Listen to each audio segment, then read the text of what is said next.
Suglia and Wizard World Con Radio. I'll be your moderator today. Are we excited for our next guest? Yes? Love it. Okay, let's see our shows like Felicity, Flashpoint. What about something called Mighty Morphin Power Rangers? Yeah? All right, everyone, put your hands together for Amy Jo Johnson.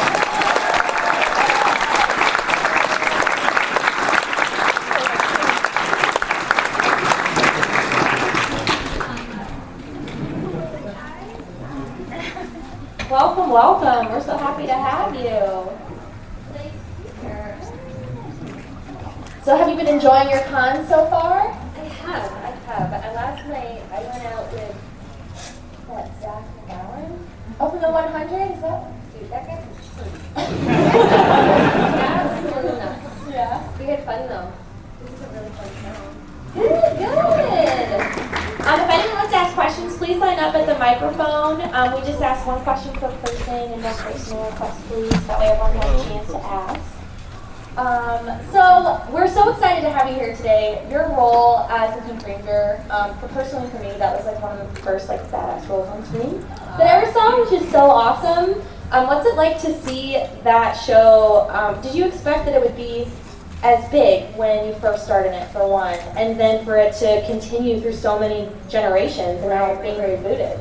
You know, when we shot the pilot, it was, what year was that? 92.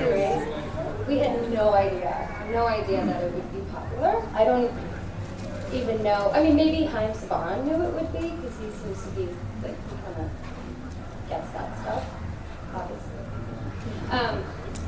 We had no idea, and then we went to. So we shot the pilot, and then we shot like maybe 12 episodes. Getting paid like $600 an episode, which was great at 19 years old, but it's totally non-union. Do you guys know what that means? So it means like that's it. Like, so when you watch the show now, like you don't get a dime from that, which is totally fine, kind of. I would be really rich. Wouldn't that be awesome? Anyway, so we didn't know that it was going to be popular, and then it aired in September, and then it was just like overnight, it was crazy. It was so popular. And we went to do this like live show at the Universal Amphitheater, and they had to, I remember pulling up on the bus, and we were stuck in the traffic without everybody trying to get in, and we were all on the bus, and they had to make, I think, 4 other shows that day, because Universal Amphitheater, which I think holds 7,000 people or something. It sold out like 4 times that day. Oh my gosh. It was insane. Yeah. And then we had to like come out, rip our helmets off, and then we was like screaming. And I remember I was like, I had the microphone and I was so nervous. And I kept yelling into the microphone because everyone's going, woo! And I remember I kept going, woo! And I was like, I guess it hurt everybody's ears. And they were like, stop yelling into the microphone. You're excited. I was scared. I was so scared. I went home that night and I had awful nightmares.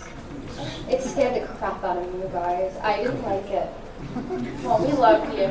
Well, no, that's today better. But I didn't like how popular it got so fast and overnight. I was not prepared for that.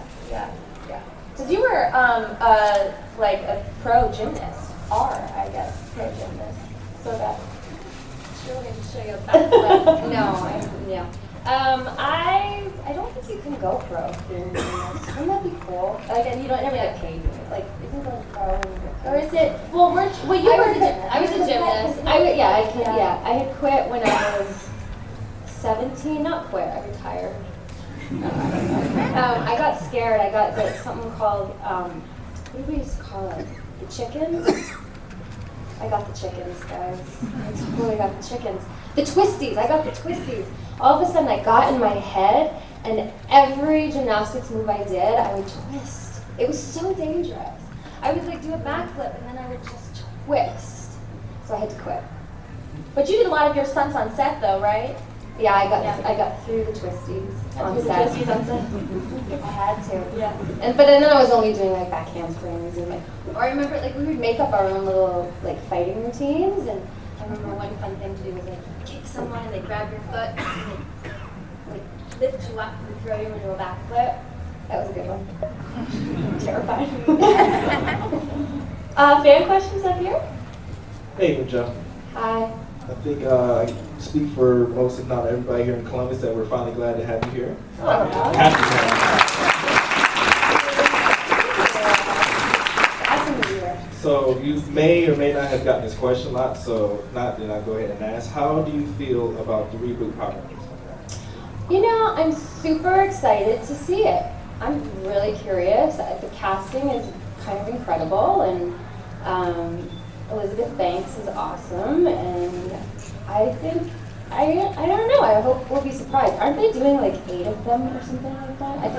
I heard it was going to be like probably, like they're just going to keep going. I guess it depends on how the first one does. It looks cool though, right?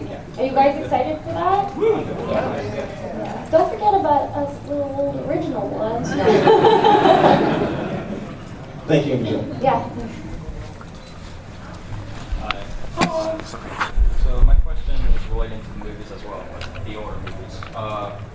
You appeared About the which movie? the older movies. Oh, the older movie. I thought you said the Order movie, because you know that movie that all the other Rangers are making?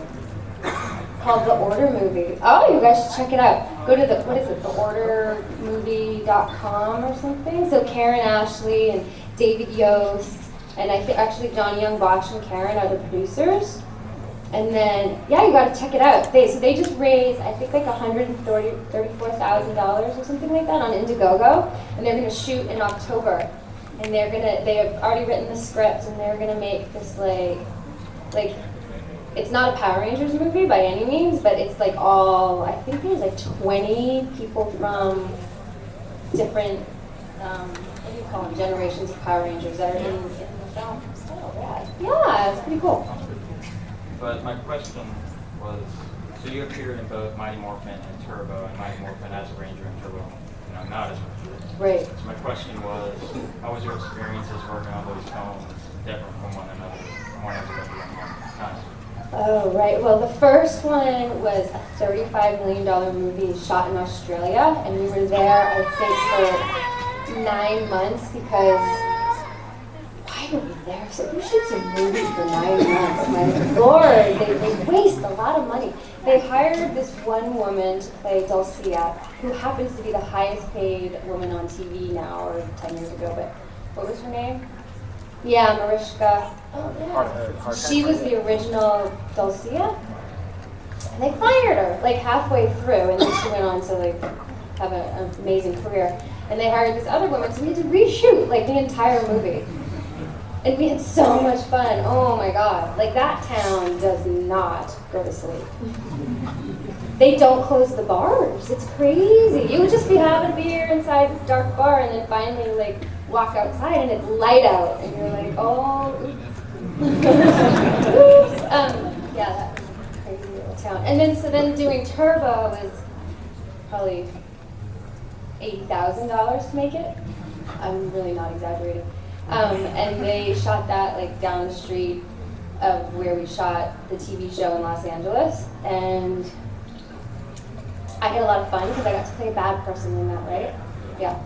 And it was just a completely different experience. And actually, I think that movie did better than the first movie, didn't it? I don't think so. Oh. Well, they certainly made more money on that movie than the first one. Thanks.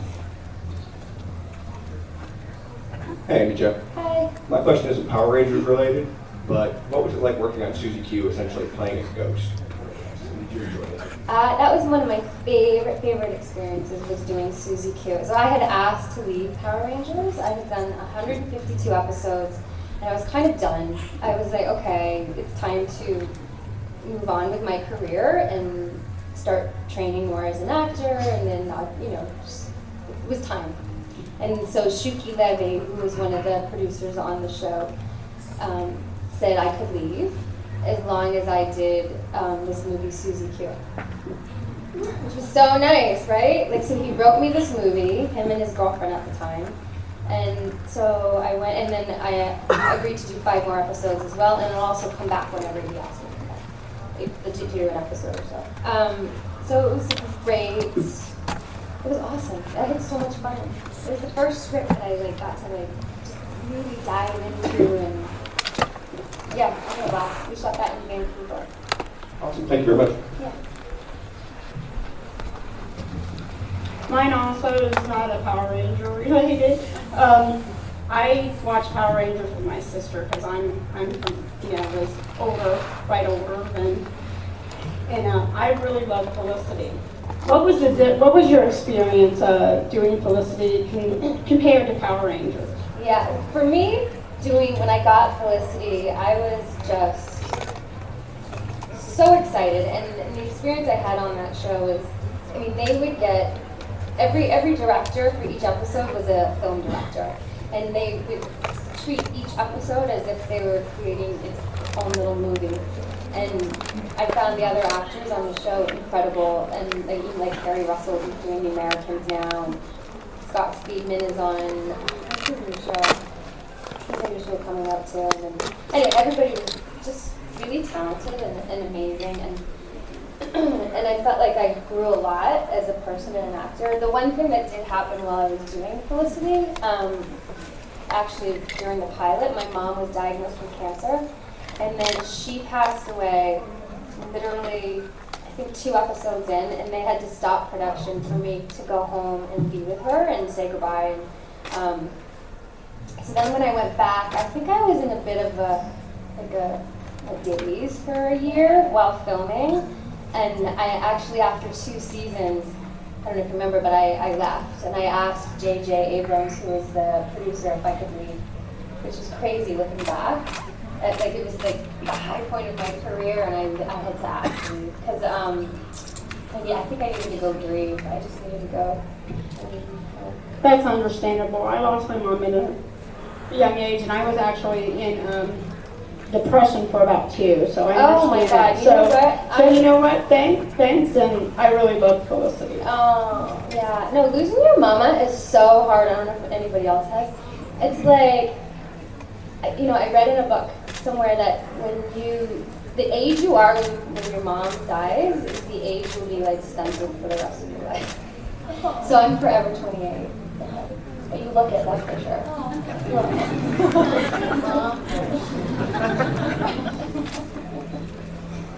What is your favorite Power Rangers series besides what was yours? I don't know. I'm so sorry, but I haven't watched any of it. It's terrible to say. I think I've seen maybe 3 or 4 of the ones I was in. I never really watched. I haven't even seen any Flashpoints. I did watch a few episodes of Power Rangers with my daughter a couple years ago. She liked it. She thought it was okay. She's not that into it. Oh well. She told me the other day we were driving, and I was like, she said, "Mom, have you ever been disappointed in life?" And she's 7. And I was like, I always used to think I was going to become the next Julia Roberts, and it didn't happen.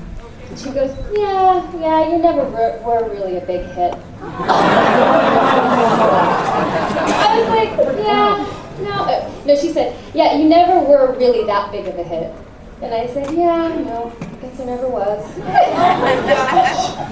Funny?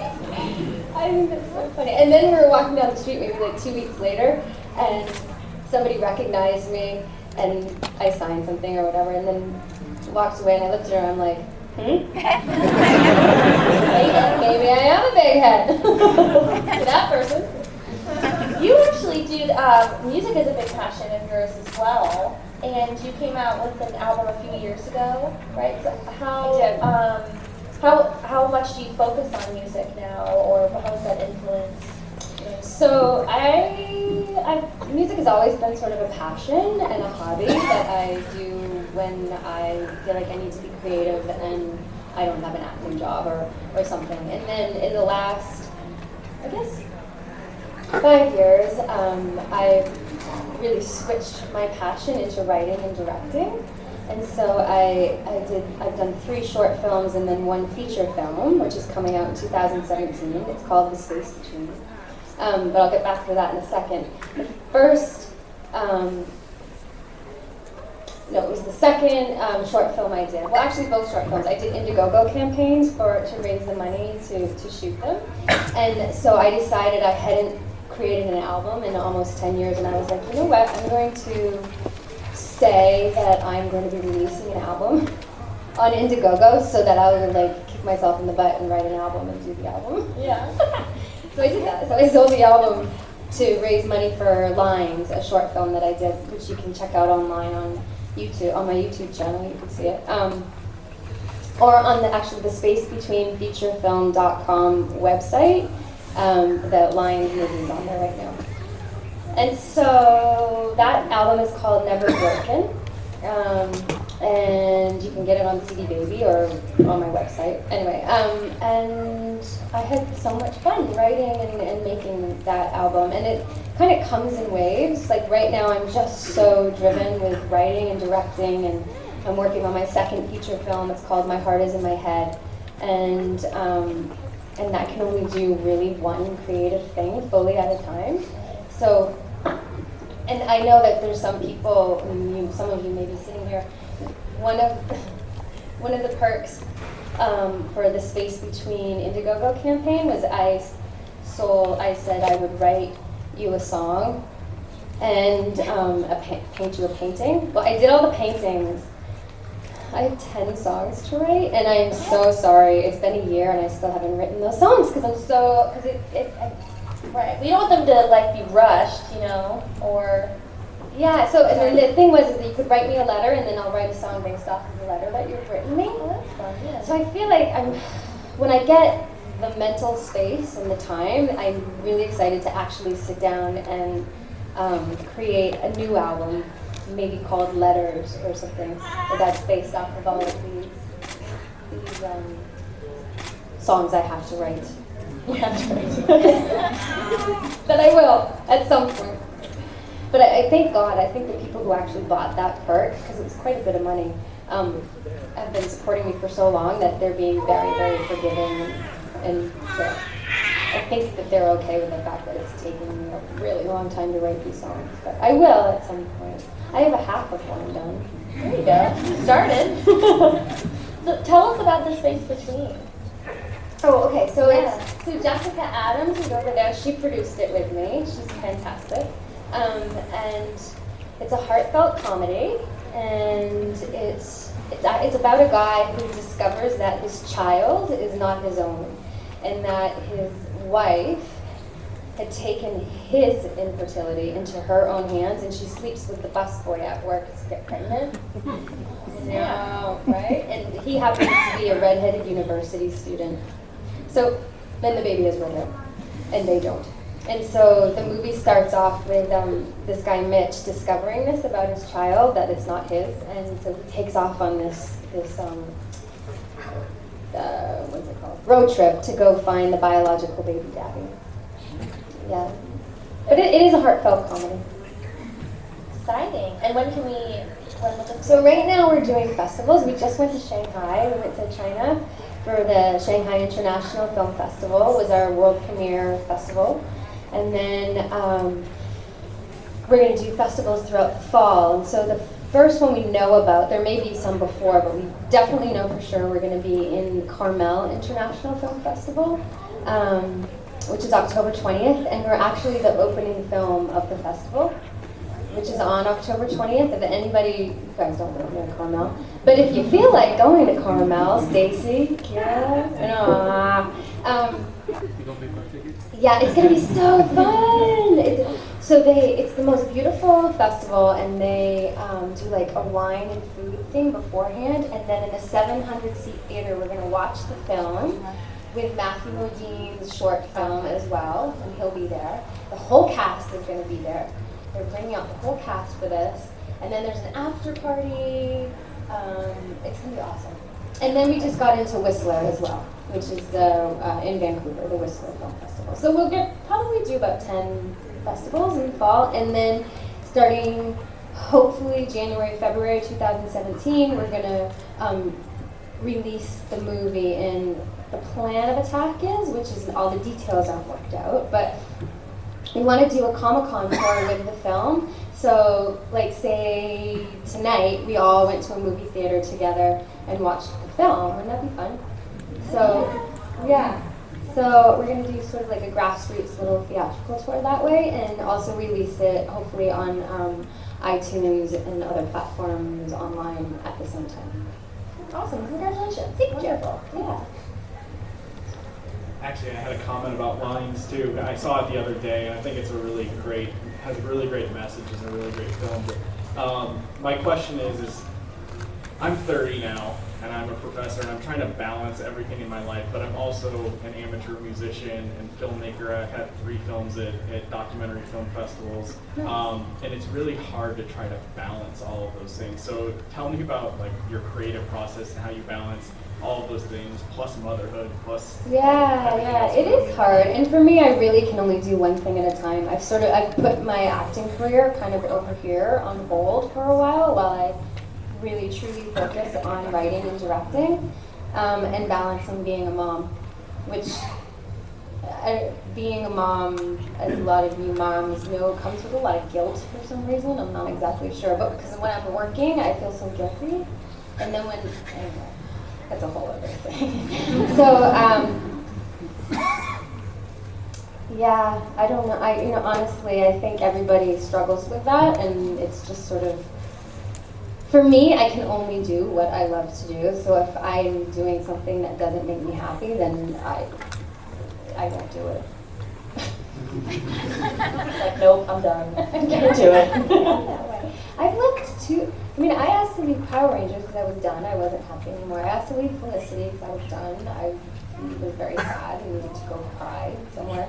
And yeah, I've always been that way. I'm not driven by money, or I'm really driven by what's happening inside of my heart, I guess. And if it feels like I'm going in the right direction, then I keep going there. And if it doesn't, then I. And don't feel bad about not finishing those songs. I haven't written a song in 10 years, and I wrote 9 in the span of 1, so hopefully you understand. Right? So I'm hoping I can write, 10 in a day. No. You have to feel a lot in that day, right? Right? They're all going to be the same songs. So with the different projects that you're doing, do you have a specific genre that you're like, how some writers and directors, everything has a similar feel to it, or it sounds like you're inspired by just different life experiences and influences? Yeah, I think I definitely do have a certain style and tone to all of my writing and directing or filmmaking at this point. And I really like to take hard topics or hard things that we go through. Like The Space Between really is about divorce, infertility. There's a little girl in it who struggles with cutting. There's her mother had committed suicide. And so there's but within the film, it is a heartfelt comedy. So I like to take these heavy topics and find the levity and find the humor around it, because I think in life it can be quite painful, but we have to figure out how to laugh our way through a bit. So that's kind of what I like to do, and I think my sense of humor can be quite dry as well. But, so My Heart Is in My Head, which is the next film that I'm working on, that the second feature is the same sort of thing. It's not the same sort of thing at all. It's a completely different movie, but the same vibe with finding the levity within some difficult stuff. Yeah, so that one, just really quick, so I'm excited about it because I'm writing it right now, is it's about this woman who's turning 35, and she was a Hollywood actress, and she ends up, her mom dies, and she ends up needing to kind of go grieve. and she's panicking that she hasn't had children yet. And so she asked to leave this like really big show that she's on, and she ends up in Montreal, where she follows this guy because she's decided that he's the one who she's going to marry and have babies with, but he does not know that yet. And so yeah, it's kind of about her sort of unraveling and jumping off the Hollywood train. It's nothing to do with me. So do you have any, sounds awesome by the way, I'm like super excited for your project. Are there any writers or directors that you're just, they're your role models, you know, you kind of, or they inspired you? Yeah, I'm really inspired by the style of Zach Braff. I really love his movies, like Garden State. I love his films. And then also, there's a lot of people that inspire me, but there's this Canadian director, her name is slipping my mind, Sarah Polley. I don't know if you guys have seen any of her films, but she did a movie called Away From Her. Anyway, she inspired me maybe about 5 years ago. I heard somebody talking about her on set, maybe 6 years ago, on set while I was filming Flashpoint, and they were like, that girl, she just does it. You know, she said she's gonna go make a movie and she just does it. And I remember sitting in the car overhearing this conversation, and I was like, I can do that. I'm gonna go do that. I want somebody to say that about me. I'm gonna go do that. Because I've always wanted to direct, but I guess I just wasn't ready. I didn't have the confidence yet to think that I actually could go do it. And so that helped. Her career has helped inspire me to just go do it. That's awesome. Do you have any advice for people that may want to start writing or directing, and you obviously had awesome experience and foundation in seeing it with all the projects that you were in, but what would you recommend to people that are looking That want to become filmmakers? Yeah. Yeah, for me, I think I was blessed and lucky to have worked for 23 years as an actress pretty consistently. And I think being on set was pretty much my schooling for that. And although I'm learning, and each project is like the learning curve is, I'm just, keep on growing, right? But I think for people, like I said, I don't know, I moved to do things that make me happy and inspire me. So, I don't know. I don't know, who's the guy who just got up? I guess you just go buy a camera and write a movie and shoot it. Just do it. Just do it. Yeah. Get after it. Yeah. Hi, Amy. Hi. I just wanted to let you know that growing up in school, I would always get bullied because of me being in a wheelchair, and it would always put me in an impression. And I would come home and watch you on TV, and it'd make me happier seeing you. I don't know if it's your personality or the characters that was always happy and cheery, and it would put me in a And better little did you know, I was so tormented inside. No, yeah, I love hearing that, and that's the thing about in the last couple of years, I think I've really sort of embraced the fact that I was a Power Ranger and that was my first job that I ever had, and in doing that, I've been able to embrace all of you guys. I don't know why I feel like I'm gonna cry. It's so silly, but I just, I'm starting to really appreciate what that show did for like exactly what you just said. I think it's pretty awesome. Thank you. Yeah. Let's take a little clap. I have 3 little brothers, and that show is the Power Rangers franchise, there's such a nostalgic tie to it. That's why people tie to it. You watched it with your family or your friends, and so it's just awesome. Have you guys watched that new show that's pretty nostalgic? Is it Stranger Things? Oh my gosh. How scary is that show? And it's so nostalgic, right? Yeah. I'm kind of loving it. I did watch it with Frankie, and I said that was a mistake. It's I like watched one Goonies. episode, and I'm like, it is like Goonies, but it's scarier than Goonies. Yeah. Isn't it? Yeah. It's really scary. So we watched one episode together, and I think I'm going to nix that. I think we need to wait a few years. She's only 7. Yeah, well, I don't Well, yeah, it gets. Did you watch more than one episode? I watched the second one by myself, and I really missed having her to hide behind. Yeah. It's scary. Breaking. I was running under a bridge, like, and it was after I finished the series, and then, you know how like you can hear like the cars or whatever. And I like, took my headphones out, and I was like, here. Is it recording?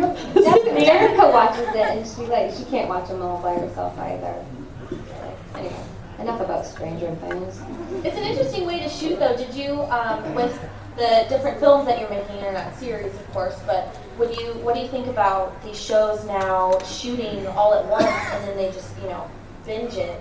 I love that. I don't mind the whole new way that television is. I think there's so much awesome shows out there now. And I think like the level of what is good and what we like has risen so high. Television is just really good. It's better than most films. Like a really good series. And I think it's a really fun time to be alive and enjoy watching stuff right now. Because like there's so much to choose from. It's an interesting time with television. And isn't it cool that back in the 90s, it was like movie stars and TV people. And now there's really no difference, and all the big movie stars do TV because the TV is just as good as the quality's jumped up, budget's jumped up. Yeah. Well, I don't know if budgets have jumped up. I think budgets have jumped down and the quality jumps up, which is crazy. Like the ambition that these shows have are incredible. Awesome. Yeah. Hey, Hi. Watching you back when you first started back in '93, and here I am, 20 years later. And 23 years. And trying to, finally get to meet you. And I was wanting to know, do you stay in contact with the others? I do. David Yost is a really, really good buddy of mine. We just were on Cape Cod together for a week. And he actually is such a good friend that right before I shot The Space Between last year, I called him out of the blue and I was like, I'm so nervous, oh my God, do you think you can come? And he's like, sure. He bought his plane ticket and he came. He came for a week and he whooped that crew into shape. If you ever met David, he's quite bossy. But he's awesome. He's the most generous human being I've ever met. But if you didn't know him, I told him this last week too. If you didn't know him when you first met David, he's so direct. And he's incredibly direct person and the most generous person. But if you don't know that he has a generous side, you think he's a real ass when you first meet him. And then you kind of get to know him, and then you're like, oh my God, this is the person you want on your side at all times. Oh, that's awesome. And also, I got another question also. Back whenever they switched over to the Thunder Zords, can you still do the move that you used to do when you caught up on it? Can you show me that? I have no idea what it would be. What is it? My thun, was it when I was a crane or something? Oh no. Is when you caught on the pterodactyl. I was a firebird. Yeah. I didn't know that. I thought I was a crane and a pterodactyl. Was that right before I left? I became a firebird or something? You have no idea. You don't even want to know what I was doing. I shouldn't even tell you what I was doing while we were filming that show. I was 21, right? I was partying with the crew. I really was. I remember one time, we were up in our Zords, and I was sitting out there, and I was dating one of the guys. I was dating this grip, and I knew that they were down there smoking pot, and I shouldn't even talk about this. And I remember just like, hi, guy. I don't know why I'm whispering. Microphone. Yeah, in my ranger outfit in this Zord, looking at the crew, going, what are we doing?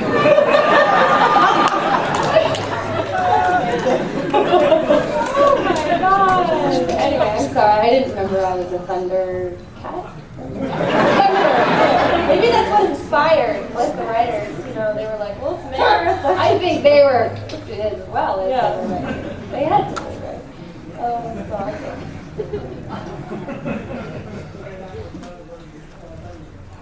Thunder. Oh, poof. Yeah. Thunder sword powers. Are you Rita? I'm Queen Amidala. Oh, sorry. You resemble Rita. I'll take her too. Hi, thank you. Thank you again for spending your time here with us in Columbus. Really appreciate your presence here. I would like to let you know a different perspective of how much of an impact you have to us, to any age. I was born and raised in Saudi Arabia, and Power Rangers back then to little kids in camps, like in private camps, huge deal. Really? Yeah, huge deal. They gave us a glimpse of what the world could be outside, made us be free, you know. And there's a wild side, then fun side. There's but- guitar monsters and things. Yeah, there you go. But we really appreciate that. In Saudi Arabia, Asia, you have a huge impact, and you can tell that to your daughter that worldwide you're big. Yeah, no, that's really awesome. When we were in Shanghai last month, it was really amazing to go to China, first of all, and just see how big the world is. I think is what I walked away from that experience with. It's like, my God, like they don't have in China. I don't know why I'm talking about China. You're from Saudi Arabia, but that was I just went to China. But Philippines too, yeah. huh? I'm from Philippines too. Oh, you are? Yeah. So. Yeah. I just realized that there is a whole other world going on that doesn't even really care anything about what we're doing. They have a different Facebook with 1 trillion people on it. I don't even know what it's called. They have a whole other thing happening. I found it incredibly inspiring. I don't know why. I was like, wow, that's so cool. Like, To actually see the reach. we're so. I didn't realize I was so provincial in my thinking of like it's all here and happening here, but it's really not, right? There's so much else happening. Thank you for that.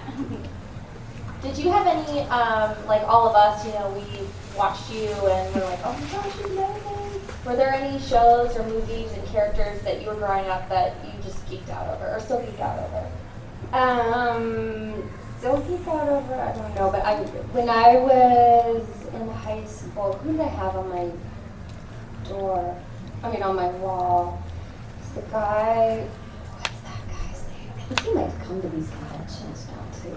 Well, it was definitely The Outsiders. I loved all of those guys. Oh my God, I loved all of those guys. Especially Pony Boy. Loved that guy. But as like a superhero show or any show, you know, I've always loved Julia Roberts. I think for me, like Mr. Pizza was the first movie I watched her in. Yeah, like I definitely, she's probably I even wrote a song called Julia Roberts. I want to be Julia Roberts in the movie. She's the best. I mean, she's just like, yeah, she's awesome. And so, with this new reboot of the Power Rangers movie and all of that fun stuff, do you think your daughter will get into it more? Or do you think? No, honestly, it's not her thing. Like, what is she into? She loves Once Upon a Time. Loves Once Upon a Time. We watched that whole, that's why I thought maybe she could watch Stranger Things, but I do think Stranger Things was a lot scarier than Once Upon a Time. At least Once Upon a Time, we're watching the different characters from different things. She loves that show. I'll definitely go with her to watch it, but I don't know if it's her thing. She's not really into Star Wars or things. You know who she loves right now? It's driving me bananas. It's not the girl, it's the character she plays. This Ariana Grande, who's very cute and sweet and has a great little voice. She plays a character called Kat on some show. Do you know what show I'm talking about? Victoria. Yeah. And Frankie cannot stop talking like this little girl. And this little girl on the show talks like an airhead and just like, huh? Oh, sorry, I forgot I was talking. Like, that's like Frankie's thing right now. And I'm like, oh. Did I answer your question? Yeah, you did. Yep, we'll do these last two questions here, and then I think we'll be out of time. Hello, Amy. Hi. The episodes in the Power Rangers that tend to stand out are the episodes, the arcs that plays over more than one episode, the Green Ranger, the White Ranger. Are there any one-off monsters that really stood out to you while filming? That guitar. And then there was a plant that was attacking me too, right? Oh no, was the Guitardo coming during the plant episode? Bloom of Doom? Was there a guitar? The son of Guitardo? Was he in Bloom of Doom? Was that a plant attacking me? What was that? It was a plant! Wait, what state were you in? Yeah, there was that. What else do I remember?